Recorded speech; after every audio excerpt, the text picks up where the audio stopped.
O tema da nossa escola aberta de hoje é Anjo Custódio de Portugal. Segundo São Tomás de Aquino, estribado em padres da Igreja da Craveira de São Clemente de Alexandria, Orígenes, São Basílio Magno, São Gregório, São Jerônimo, Santo Agostinho, etc., não apenas os indivíduos, mas também as cidades, as instituições e as nações têm um anjo indigitado para as guardar e proteger. O profeta Daniel refere os 21 dias que durou o confronto entre os anjos custódios de Israel e da Pérsia. O padre jesuíta Luís da Cruz tornaria a instituição extensível à Europa, África e Ásia na tragicomédia Iosafos. De entre as nações que se sabem terem festejado liturgicamente o seu anjo tutelar, Israel, Irlanda, Hungria, etc., Portugal é a única que mantém tal devoção na atualidade, passando também por ser a derradeira a ter tido o privilégio da sua assistência epifânica em Fátima, a crer no teor da quarta memória de Lúcia, eventualmente redigida durante o período entre abril a outubro de 1915, ou mais provavelmente durante a primavera de 1916.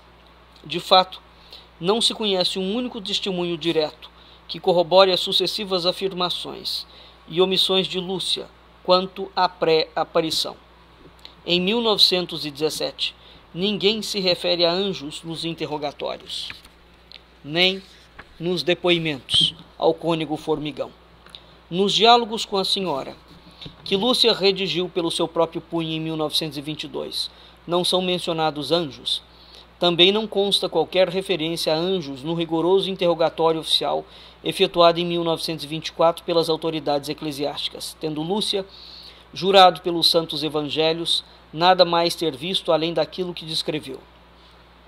Foi na segunda memória, redigida entre 7 e 21 de novembro de 1937, mas apenas divulgada em 1942 por Galamba de Oliveira, que Lúcia se reporta a anjos, asseverando que o jovem, isto é, o anjo, se identificou como anjo da paz, conforme Antônio Maria Martins, em Documentos de Fátima, Porto, 1984, páginas 112 a 118.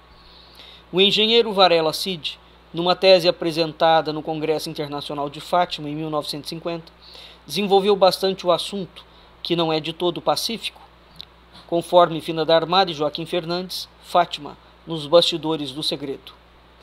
Alguns autores, estribados numa tradição, segundo a qual Afonso Henriques, após ter desbaratado Albaraque, nos campos de Santarém, teria designado São Miguel como tutelar do reino, creem poder identificar esse arcanjo com o anjo custódio de Portugal. Essa identificação, já anteriormente ensaiada por distintos memorialistas, conforme Manuel Severin de Faria, Prontuário Espiritual e Exemplar de Virtudes, Jorge Cardoso, no Agiológio Lusitano, e Frei Luís de Souza, na História de São Domingos. Havia de tornar-se quase consensual durante o consulado miguelista, 1828 a 1834. As aparições de Fátima têm igualmente servido para fundamentar a Assunção, porquanto, alegam os proponentes dela, o anjo da paz é, na liturgia eclesial, o próprio São Miguel. Trata-se de opinião de difícil, quiçá mesmo impossível comprovação, porquanto essa não é a lição. Primeira, quer de Fátima, convém distinguir as três entidades angélicas que, de acordo com as memórias de Lúcia, redigidas em 1942, se terão manifestado na cova da Iria. Primeiro, o anjo da paz. Segundo, o anjo de Portugal. Terceiro, o anjo de Eucaristia. Segundo ponto. Quer dos breviários. Do breviário do cônego Soeiro, que vigorou em Braga desde meados do século XIV até finais do século XV, e do qual foram extraídos os primeiros calendários litúrgicos impressos, não consta o ofício do anjo de Portugal. Nem tampouco de boa parte dos missais e breviários impressos em Portugal durante os séculos XV, XVI, XVII e XVIII, não inclui nem a missa, nem o ofício do anjo custódio. Os primeiros em que isso sucede são os breviários de Santa Cruz de Coimbra, de 1531, o Eborense, de 1548, o mais completo dos três, e o Bracarense, de Dom Manuel de Souza, impressa em 1549. Sintomaticamente, em nenhum deles o anjo tutelar do reino é confundido com o arcanjo São Miguel. De resto, nem dispomos dos documentos competentes para deslindar definitivamente o imbróglio, designadamente o pedido manuelino e a resposta ou breve da concessão pontifícia. A devoção pode muito bem ser anterior a 500, tendo cabido a Dom Manuel dar consistência legal e oficial a um costume, de certo, bastante antigo. Em qualquer dos casos, após oficialmente reconhecida pelo Papa Leão XII, mediante solicitação do Venturoso, tornar-se-ia a comemoração mais suntuosa e liturgicamente solene do reino, logo depois das do Corpo de Deus e da visitação de Nossa Senhora. As 3 procissões religiosas oficiais foram instituídas durante o século XVI como celebrações da realeza e da proteção divina à monarquia portuguesa. Não é mais esclarecedor aquele que se presume constituir o primeiro documento conhecido sobre a questão, a Carta do Monarca ao Senado de Coimbra, datada de 6 de junho de 1504.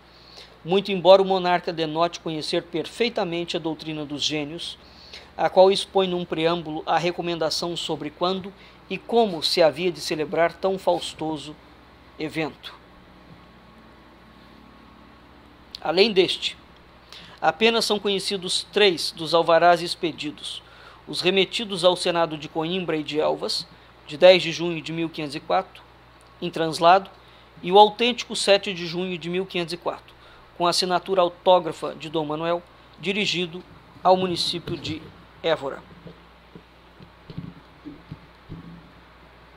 Embora de âmbito nacional, o breve de Leão X não teve aplicação em todo o reino, não obstante as ordens nesse sentido, expedidas pelo monarca para todos os municípios, acabando por nunca se generalizar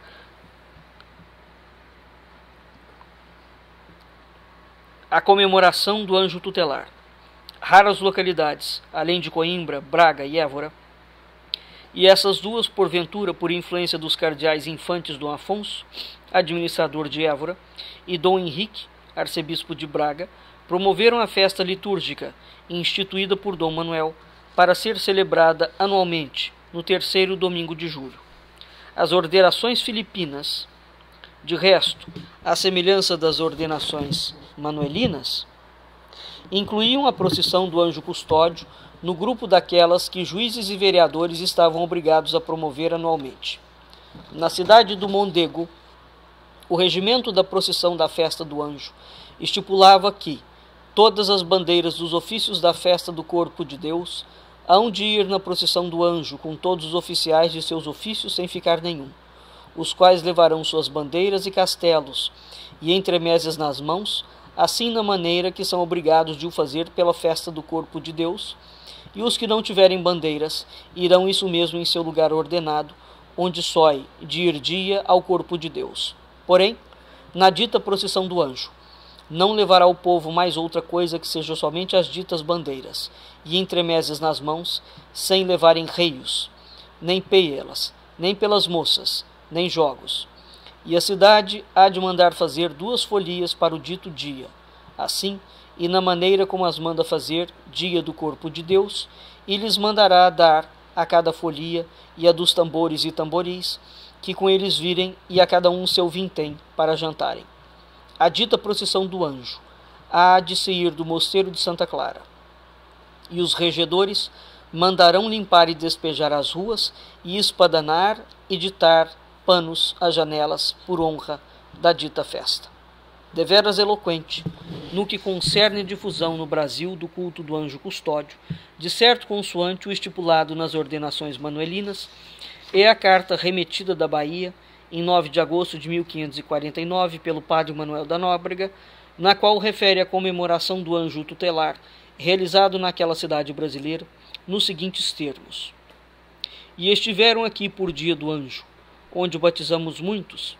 Tivemos missa cantada com diácono e subdiácono, Leonardo Nunes e outros clérigos com leigos de boas vozes regiam o coro, Fizemos procissão com grande música, a que respondiam as trombetas. Ficaram os índios, espantados de tal maneira, que depois pediam ao padre Navarro que lhes cantasse como na procissão fazia.